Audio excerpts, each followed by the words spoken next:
Сәлем достар, сіздермен мен Зия Құлмбет. Өткен жаңа жылдарыңыз құтты болсын. Всех с прошедшим Новым годом.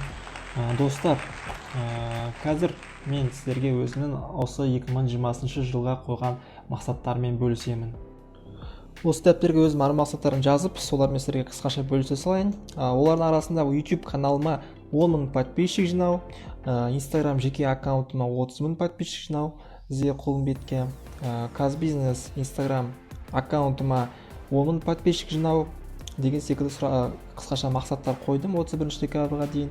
Одан кейін күнде 10 километр жүгіріп отырамын, бір жылда 36 мың километр жүгіру деген тоже мақсат қойдым. Депозиттегі шотымды тоже ұлғайту, бинарный опционнан таза табыс табу, криптовалюта портфелін тоже ұлғайту деген сондай мақсаттар қойдым. Осы мақсаттармен сіздермен болашақта бөлісіп отырамын өзімнің жеке YouTube арнамда.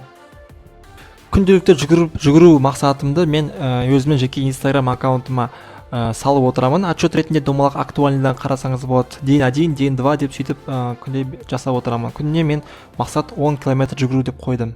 Сонымен достар, тек қана жаңа жылда тойлап, ішіп, жеп емес, жаңа жылда жаңа өздеріңіздің мақсаттарыңызды қойып, сол мақсатқа жету деген талпыныстарыңызды комментарий астына жазып отырсаңыздар, мен барлықтарына лайк басып шығамын. Және тек лайк баспай, сіздің комментарий астыңызға мен сіздің жазған мақсатыңызға сіз мақсатқа жетесіз деп мен сіздерді қолдау көрсетіп, сондай қолдау жазамын.